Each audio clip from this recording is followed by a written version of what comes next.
네, 저는 레벨업의 공동 창업자이자 CTO로 일하고 있는 김준기라고 합니다. 그래서 오늘 말씀드릴 내용은 앞에 두 분의 발표와는 조금 결이 많이 다른 좀 기술 관점에 저희가 최근에 이제 여러 가지 기술적인 고민들을 어떻게 해오고 있었고 또 저희가 이런 기술들을 응용해서 어떻게 하면 AI 데이터 센터의 효율을 높이는 것에 대한 그런 연구를 했는지 이런 것들을 몇 가지 사례를 소개해 드리려고 하는데요. 먼저 이제 앞부분에서는 그 변화하는 데이터 센터 환경에 대해서 저희가 어떤 생각을 가지고 있는지 그리고 하드웨어와 소프트웨어를 어떻게 공동 디자인을 해야 하는지 그러한 공동 디자인 문제가 왜 중요해졌는지 이런 것들을 좀 설명을 드리고 또 저희가 이거를 백엔드 AI라고 하는 저희 핵심 플랫폼을 통해서 어떤 식으로 구체화를 하고 있는지 설명을 드리고 그다음에 최근에 이제 저희가 이거는 엔비디아 GTC에서 발표를 했던 내용 일부를 가져왔는데 이런 저희가 자체적으로 보유하고 있는 GPU 분할 가상화 기술을 활용을 해서 어떻게 하면은 이제 워크로드를 멀티모달 같은 시나리오에서 다양한 이기종 그 머신러닝 모델들을 조합해서 클러스터의 효율을 높일 수 있는지 이런 것들에 대해서 저희가 나름대로 연구를 했던 내용들을 소개를 해볼까 합니다.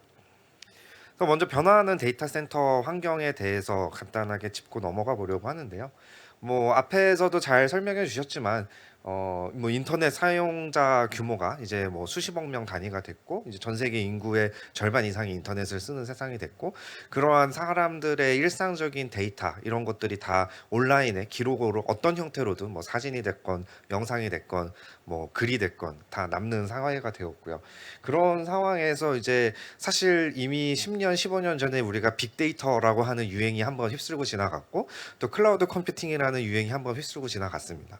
하지만 사실 그보다 훨씬 오래 전부터 이 컴퓨터라는 거를 사실 만든 이유가 사람이 하기 힘든 계산을 기계에게 대신시키려고 만든 거잖아요. 그래서 슈퍼컴퓨팅이라는 분야가 있었고 여기에서는 다양한 과학 시뮬레이션이라든지 어떤 뭐 통계 분석 예측 이런 것들을 이미 수행해 오고 있었는데 이렇게 일상의 일반인들의 데이터가 대규모로 쌓이게 되고 이것들을 처리하고 가공할 수 있는 시스템적 기반, 하드웨어적인 기반, 소프트웨어적인 기반이 마련이 되면서 여기에 이 데이터를 가지고 우리가 뭔가 더 잘 해보면 우리가 그냥 뭐 연구자들이 정말 대규모의 계산을 하기 위해서만 사용되었던 그런 슈퍼컴퓨팅 기술들이 AI라는 형태로 일반인들에 의해서 쌓여진 데이터들을 더 가치 있게 정제하고 처리하는 그러한 방법으로도 쓰일 수 있지 않을까 해서 저는 이 지금 AI라고 하는 이 기술의 붐이 일어나고 있다고 보고 있습니다. 그래서 이러한 이제 기술들을 조합하는 데 있어서 그 이제 가속 컴퓨팅이라는 개념이 되게 중요해지고 있고요. 그래서 기존에 우리가 데이터 센터를 설계를 할 때는 비교적 표준화된 하드웨어 구성을 통해서 규모의 경제를 달성을 하고 또 이걸 통해서 굉장히 많은 수의 사용자의 워크로드를 최대한 집적해서 돌림으로써 어떤 이제 그 인프라의 운영 효율화를 달성하고 이런 것들이 주안점이었다면은 가속 컴퓨팅 시대가 되면서 약간 다시 그 어떻게 보면은 X86이 세상을 점령하기 전에 있었던 다양한 프로세스 아키텍처들의 춘추전국 시대를 보는 것과 같은 그런 상황이 지금 다시 벌어지고 있는 상황입니다. 물론 이제 대부분의 경우에 뭐 엔비디아 GPU가 그제 가장 우선적인 선택지로 많이들 고려를 하시겠지만 당연히 이 야성을 깨기 위해서 다양한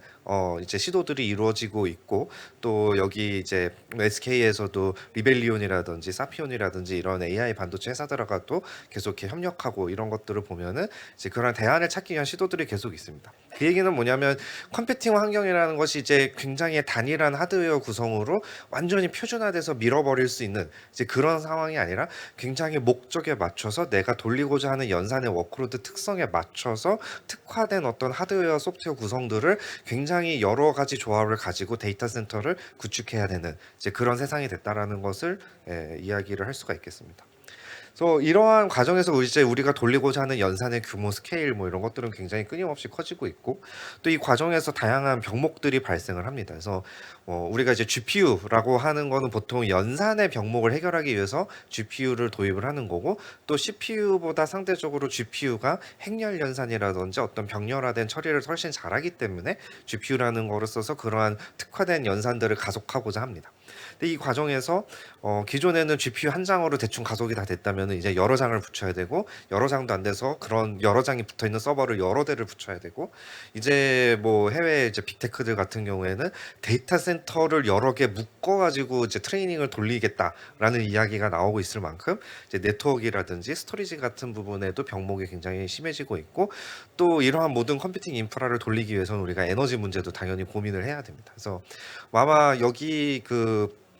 이 SK AI 서밋의 다른 발표 세션들이나 이런 것들도 보시면은 요런 이제 주제들에 대해서는 굉장히 많은 전문가 분들께서 재미있는 주제들을 많이 풀어주실 거라 생각을 하고 있고요. 그래서 저희는 이제 이거를 어떤 관점에서 보냐면은 소프트웨어 플랫폼으로서 이러한 챌린지들을 어떻게 잘 해결할 수 있을까에 대해서 조금 더 주안점을 두고 문제 의식을 이제 시작을 했습니다. 그래서 이런 이제 혼합된 자원 요구 사항, 예를 들면은 뭐 데이터를 전 처리하거나 이런 과정에서는 주로 CPU로 많은 처리를 하게 되고, 그다음에 모델을 트레이닝하거나 이런 건 당연히 굉장히 GPU 집약적인 워크로드가 되고, 또 이런 데이터들을 이렇게 대규모로 이렇게 GPU로 올리거나 내리거나 혹은 뭐 인퍼런스 서비스를 하기 위해서 모델을 오토 스케일링을 하거나 이럴 때는 IO가 병목이 되기도 하고, 이제 이런 다양한 그 병목 지점들이 그 워크로드의 어떤 생애 주기별로 굉장히 다양하게 등장하게 됩니다. 거기에 이러한 이제 그 IO 가속 기능의 어떤 이제 복잡성, 그러니까 예를 들면 이제 GPU와 GPU끼리도 서로 분산 처리를 해야 되고, 또 GPU가 스토리지로 접근하기 위해서 GPU 다이렉트 스토리지 같은 기술을 통해서 이제 인피니 밴드로 400기가, 800기가 이런 네트워크 스피드를 통해서 스토리지에 직접 접근하는 기술들도 필요해지고, 이런 것들을 하기 위해서는 굉장히 그런 기술들을 구현하는 벤더에 특화된 그런 기술 기능들도 구현을 해야 되고, 또 소프트웨어 자체도 계속 끊임없이 버전이 올라가고 업데이트가 되고, 뭐 쿠다 버전이 올라가면서 기존에 잘 되던 게 안 되고, 뭐 1년 전에 깃허브에 올라왔던 논문의 코드를 가져왔더니 그 1년 전엔 잘 돌아갔는데 왜 지금 돌리면 안 되는지 잘 모르겠고, 뭐 이런 류의 문제들이 끊임없이 벌어집니다. 그래서 뭐 지금은 이제 사실 2018년, 19년 요때보다는 조금 안정화가 되긴 했는데, 여전히 이런 문제들이 이제 프로덕션 환경 레벨로, 그러니까 내가 정말 안정적인 AI 서비스를 대중을 대상으로 구축하겠다 했을 때는 여전히 어려운 과제로 남아 있는 것이 현실입니다. 그래서 이러한 문제를 해결하기 위해서 저는 그 소프트웨어, 하드웨어 양측을 모두 잘 알고 양측에 굉장히 특화되어 있는 이기적 워크로드들을 잘 핸들링할 수 있는 그러한 통합적인 설계가 필요하다라고 생각을 하고, 그거에 대한 답으로 저희는 백엔드.ai라고 하는 플랫폼을 개발을 해왔습니다. 그래서 이제 백엔드.ai에 대해서 간단하게 설명을 드리고 넘어가려고 하는데요. 저희는 이제 이게 이제 무엇을 해주는 플랫폼이냐라고 했을 때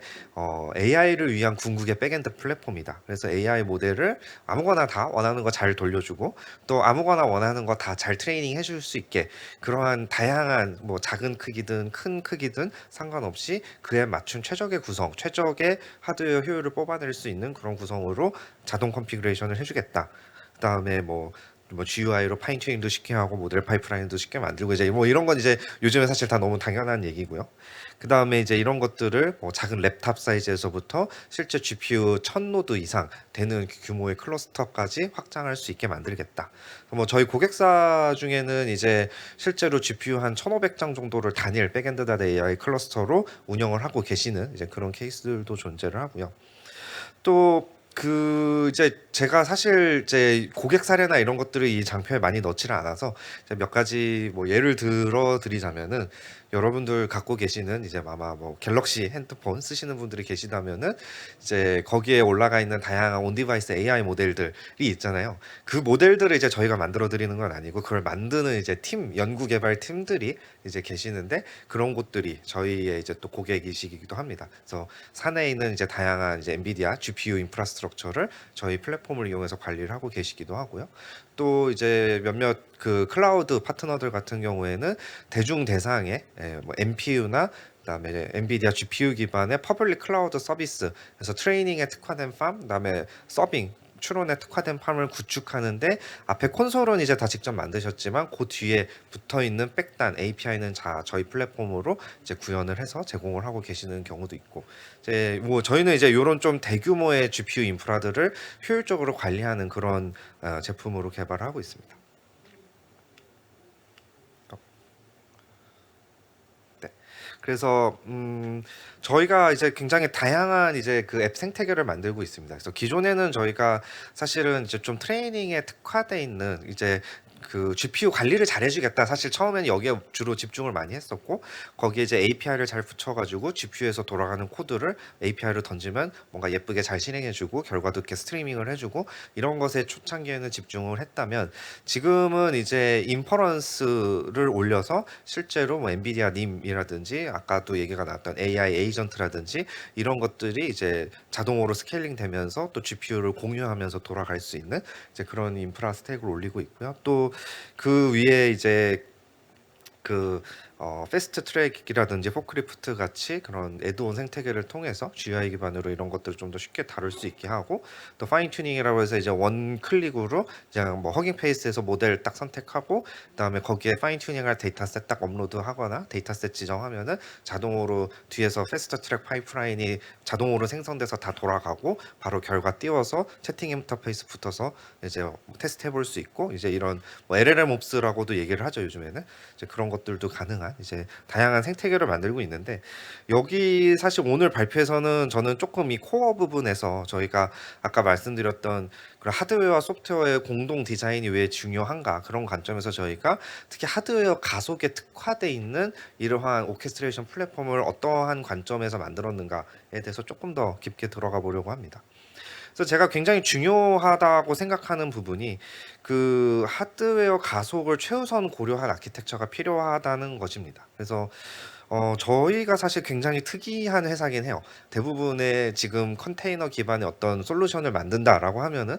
쿠버네티스라고 하는 이제 오픈 소스 솔루션을 가장 기본으로 고려를 하게 되는데, 저희는 사실 이 프로젝트를 2015년에 시작을 했었고, 그 당시에는 쿠버네티스라는 게 세상에 아직 정식 버전이 나오기 전이었고, 이제 그러다 보니까 저희는 자연스럽게 컨테이너 기술을 이용해서 재현 가능한 소프트웨어 개발 환경을 제공을 하는 것을 목표로 함과 동시에 컨테이너 기술이 갖고 있던 여러 가지 좀 태생적인 한계들이 있습니다. 예를 들면 하드웨어 정보 같은 것들이 유저 워크로드에 그대로 노출이 되기 때문에 유저 워크로드는 내가 실제로 어떤 리소스 제약을 잡고 인식해서 그만큼만 리소스를 할당해서 돌아야 되는데, 그걸 뭐 과다하게 할당해가지고 불필요한 어떤 성능 저하 문제가 생긴다든지 뭐 이런 되게 디테일한 문제들이 있습니다. 그래서 그런 것들을 해결하는 과정에서 직접 컨테이너를 오케스트레이션하고 스케줄링하고 또 하드웨어 여러 가지 뉴마 뭐 토폴로지라던가 이런 것들을 고려한 스케줄러를 개발을 하고, 이런 것들, 그래서 거시적 차원에서의 스케줄러 레벨에서의 클러스터 레벨에서의 어떤 최적화, 그 다음에 그 미시적으로 각 노드 내에서 CPU 코어 몇 번과 뭐 GPU 몇 번 장치가 어떻게 매핑이 돼야 되는지 이런 레벨에서의 최적화들을 모두 아우르는 자체적인 스케줄링 스택을 만들게 됐고요. 이 과정에서 이제 그 쿠다에 특화된 기능으로 분할 가상화 플러그인이라는 거를 또 개발을 하게 됐습니다. 이것도 이제 쿠다 드라이버 API를 이제 가상화해서 실제로 유저 어플리케이션은 내가 제약된 어떤 크기의 GPU만 보이고 사용할 수 있게 만드는 이제 그런 플러그인도 개발했었고, 또 이 과정에서 GPU 다이렉트 스토리지 같은 기능이 나왔을 때 저희는 이런 오케스트레이션 스택을 다 직접 만들었기 때문에 하드웨어 벤더에 특화된 어떤 플러그인들을 중간중간에 끼워 넣는 것들이 되게 쉽습니다. 그래서 저희가 이제 세계 최초로 컨테이너 기반의 상용화된 GPU 다이렉트 스토리지 클러스터 솔루션을 납품을 했던 사례가 있습니다. 그래서 이러한 이제 그 여러 가지 굉장히 이기종의 하드웨어 소프트웨어 조합들이 섞여 있는 환경에서 저희는 어떻게 하면 소프트웨어로 이러한 어려움들을 잘 해결할 수 있을까에 대한 저희의 답으로 컨테이너 기반의 하드웨어 가속에 특화되어 있는 종합적인 오퍼레이션 오케스트레이션 플랫폼을 개발했다라고 볼 수 있겠습니다. 특히 이제 저희 같은 경우는 사실 고객분들 중에 많은 곳이 온프렘에서 폐쇄망에서 운영을 하시는 경우가 많습니다. 뭐 소위 말하는 이제 망분리 환경이죠. 예를 들면은 뭐 한국은행이라든지 이런 이제 정말 보안이 고도로 요구되는 고객사들이 몇 군데 있고, 또 뭐 건강보험 심사평가원 이런 것처럼 이제 정말 이제 그 전 국민의 의료 처방 데이터를 갖고 있기 때문에 정말 이제 뭐 보안 규정 같은 게 굉장히 빡센 곳인데, 그런 곳에서도 이제 돌아가는 이제 이러한 그 말하자면 GPU 클라우드 같은 거를 그러한 환경에서도 돌릴 수 있게 해주는 그런 솔루션이라고 보시면 될 것 같고요. 그래서 이제 여기 아키텍처 그림이 이제 여러 가지 버전이 있는데, 그 중에서 이제 저희는 소코반이라고 하는 이제 코어 엔진 스케줄러 부분에서 이제 클러스터 수준에서의 어떤 스케줄링, 그 다음에 노드 레벨에서의 스케줄링을 나누어 봤을 때 이제 잡 스케줄러하고 에이전트 셀렉터라는 개념을 통해서 먼저 어떠한 연산 작업들을 먼저 실행할 것인지 어떤 정책에 의해서 판단을 하고, 그렇게 선택된 작업들을 이제 실제로 어떤 노드에 어떻게 배치를 할 것인지, 예를 들면은 한 곳에 집중해서 배치를 해서 데이터 로컬리티나 커뮤니케이션 오버헤드를 줄여서 어떤 그 벌크 배치 프로세싱을 빠르게 할 건지, 아니면 최대한 넓게 흩뿌려 가지고 각각의 노드들의 부하를 균형을 잡으면서 이제 갈 것인지. 예를 들면 이게 어떤 경우에 문제가 될 수 있냐면, 데이터 센터의 에너지 밀도라든지 발열 관리를 할 때 특정 노드에만 계속 워크로드가 몰려서 발열이 한 곳에서만 발생하면 문제가 되는 경우가 있을 수가 있습니다. 그래서 이런 것들을 물론 당연히 설계 때 고려를 하지만, 그런 것들을 피하기 위해서 스케줄러 레벨에서 소프트웨어적으로 최적화를 할 수 있는 부분들이 있거든요. 그래서 이제 그런 것들을 이제 정책적으로 다 커스터마이징을 할 수가 있고, 또 노드 레벨에서는 아까 말씀드린 것처럼 뭐 뉴마 관련돼서 이렇게 실제 하드웨어 매핑들을 어떻게 해야 효율적으로 돌아가는지, 오버헤드가 가장 최소화가 되는지, 그다음에 뭐 GPU 다이렉트 스토리지 같은 것들을 지원하기 위해서 이제 여러 가지 최적화들을 지원을 하고 있습니다. 네, 뭐 뉴마 얘기는 뭐 여러 번 했으니까 넘어가고, 또 이제 GPU 가상화 기술을 통해서 저희가 이제 쿠다 프로세스나 컨테이너별로 사용할 수 있는 GPU 자원을 이제 제약을 걸어주고, 이걸 통해서 이제 특히 저희는 드라이버 컨텍스트 자체를 가상화를 하기 때문에 이제 그 오류 전파가 격리가 된다, 이런 장점들이 좀 더 추가적으로 있고요. 뭐 원하는 경우에는 이제 엔비디아에서 원래 제공하는 MIG 기술하고도 섞어서 쓰고 이런 것들도 가능합니다. 그 다음에 저희가 요즘 강조하고 있는 기술이 이제 GPU 다이렉트 스토리지라고 해서, 이제 이게 이제 저희가 스토리지 프락시라고 하는 컴포넌트를 통해서 각 스토리지 벤더들이 제공하는 특수한 가속 API나 쿼타 관리 API들이 있습니다. 이게 저희가 한 2, 3년 전부터 스토리지 벤더들하고 굉장히 많은 협력을 하고 있는데, 그분들이 되게 좋아하셨던 게 뭐냐면, 이 스토리지 솔루션을 만드는 회사들도 이 스토리지를 어떻게 하면 조금 더 비싸게 팔 수 있을까? 이게 사실 기능이 상향 평준화가 되다 보면은 결국엔 가격 경쟁으로 들어갑니다. 이게 GPU 애저 서비스를 하는 이제 클라우드 벤더들도 지금 이런 문제에 똑같이 직면을 하고 있는데, 그러면 해야 되는 게 뭐냐면 결국 밸류 에디드 서비스를 해야 되고, 그러면은 내가 단순히 스토리지 공간 빵빵하고 안 죽고 잘 돌아가는 스토리지를 만드는 것뿐만이 아니라 그 스토리지를 조금 더 잘 이용할 수 있게 해주는 약간의 더 하이 레벨한 API나 어떤 피처들을 계속 넣게 되거든요. 근데 그런 피처들을 스토리지를 사서 쓰는 사람들은 나 그냥 NFS 볼륨 마운트해서 잘 돌아가네 끝, 이러면은 사실 별로 의미가 없죠. 그러면은 그 사람들은 왜 내가 그런 피처들을 위해서 돈을 더 내야 되지, 이런 상황이 되는데, 그 저희 플랫폼을 쓰시면 이제 그러한 이제 가속 기능들을 플랫폼에 다 인티그레이션을 해서 사용자가 몰라도 부지불식간에 그거를 자동으로 활용할 수 있게 도와주기 때문에, 그런 점에서 이제 굉장히 많은 이제 뭐 호응이 있었습니다. 네. 이런 기능들도 있었고요. 이렇게 해서 이제 저희가 백엔드닷 AI라고 하는 플랫폼을 통해서 어떻게 하면은 그 이제 이러한 하드웨어와 소프트웨어가 굉장히 다변화되고 있는 상황에서 그 소프트웨어 기술로 이런 것들을 잘 다룰 수 있을까에 대한 저희의 고민, 방향, 어떤 설계 철학 같은 거를 간단하게 공유를 드렸고요. 그 다음에는 조금 이제 기술적으로 저희가 이러한 이제 뭐 분할 가상화 이런 기술들이 좀 특이한 부분이 있어서 이런 것들을 어떻게 활용을 해볼까, 고민했던 이야기들을 조금 풀어볼까 합니다. 그래서 이 GPU가 사실은 이제 자원이 크게 두 개의 축이 있다고 볼 수가 있어요. GPU의 어떤 프로세서들, 우리가 이제 스트리밍 멀티 프로세서 혹은 뭐 엔비디아 용어를 빌려주면 쿠다 코어 같은 것들이 있고, 그다음에 GPU의 메모리 공간이 있습니다. 그러면 이거를 두 개의 축으로 놓은 2차원의 어떤 박스, 그러니까 평면이 생기고, 시간 축에 따라서 이 평면을 어떻게 잘 쪼개서 쓸지를 이렇게 리소스를 배열을 한다라고 생각을 해보시면은, 이제 3차원 테트리스를 하는 것처럼 워크로드들을 이렇게 배치하는 거를 상상을 해볼 수가 있는데요. 이런 관점에서 이제 좀 다양한 실험들을 좀 했었습니다. 저희가 엔비디아 GTC 컨퍼런스에서 이제 여러 차례 비슷한 주제들로 발표를 했었는데, 기본 아이디어는 저희가 이제 GPU를 이미 SM과 메모리로 이제 할당해서 분할 가상화하는 기술이 있으니까, 이걸 바탕으로 이 워크로드들을 이제 특성에 따라서 잘 섞으면은 조금 더 효율을 달성할 수 있는 부분이 있지 않을까, 라는 이야기인데요. 이게 이제 기본 아이디어는 뭐냐면은 그 젠 AI 모델들 특히 이제 멀티모달 시나리오를 돌리게 되면은 랭귀지 모델들하고 그다음에 그 스테이블 디퓨전 같이 이미지를 생성하는 모델들을 이제 같이 섞어서 돌리게 되는데 이것들을 이제 별도의 GPU에 하나하나 따로 할당해서 돌리는 게 아니라 LLM 모델들을 GPU에 적재하고 나면 남는 짜투리 공간에다가 스테이블 디퓨전 모델도 올리고 이런 식으로 해서 스테이블 디퓨전은 예를 들면 상대적으로 좀 컴퓨테이션 인텐시브하고 LLM들은 상대적으로 좀 메모리 인텐시브하고 이제 이런 차이점들을 이용해서 얘들을 잘 적절히 섞어서 돌리면 물론 당연히 개별 모델이 완전하게 GPU를 온전하게 독점했을 때보다는 성능의 저하가 약간 발생은 합니다. 하지만 GPU 전체 리소스의 양 대비 한꺼번에 한 번에 돌릴 수 있는 수용할 수 있는 사용자 트래픽의 관점에서 봤을 때는 훨씬 더 높은 효율을 달성할 수가 있습니다. 왜냐하면 모든 서비스가 반드시 최고의 레이턴시를 달성해야 되는 건 아니거든요. 그래서 그런 관점에서 트레이드 오프 할 수 있는 여러 가지 여지들을 저희는 이제 만들고 있는데요. 뭐 예를 들면 이제 라마와 스테이블 디퓨전 모델들을 다양한 방식으로 이렇게 조합을 해서 돌려보니까 뭐 여러 가지 이제 결과들을 얻을 수가 있었는데 예를 들면은 이제 저희가 이제 돌려보니까 실제로는 조금 그 성능 저하가 발생은 해요. 그러니까 어 그 이제 뭐 실험 방법이야 뭐 여러 가지 방법이 있는데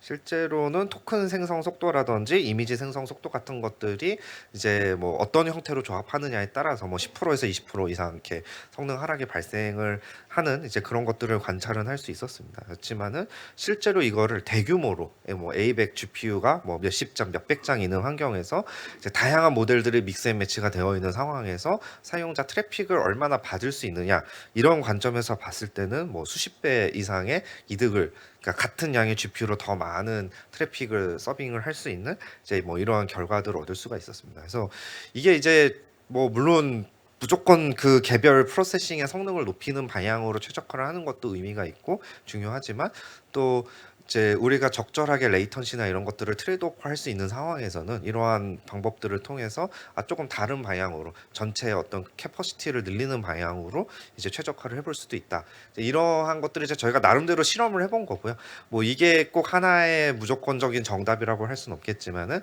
뭐 이러한 방향의 최적화를 할 수도 있다. 우리 플랫폼을 이용하면 그런 하나의 가능성을 더 추가를 한다. 이런 의미로 봐주시면 좋을 것 같습니다. 네, 그래서 이제 발표 요약 및 마무리를 하려고 하는데요. 그래서 AI 데이터 센터라는 것이 등장을 했는데 이 AI라는 거는 제가 보기에는 슈퍼 컴퓨팅과 클라우드 컴퓨팅에 만나서 인간의 어떤 일상 생활과 결합돼서 쌓이고 있는 엄청난 양의 데이터들을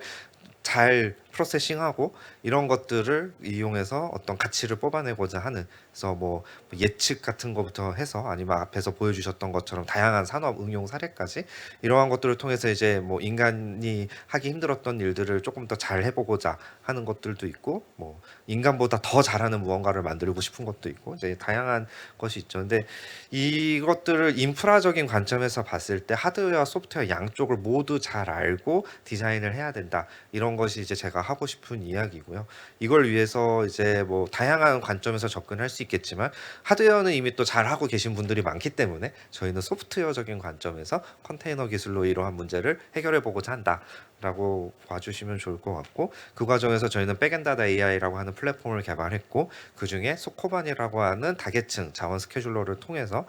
다양한 이제 토폴로지나 리소스 슬롯 같은 추상화 계층을 통해서 이기종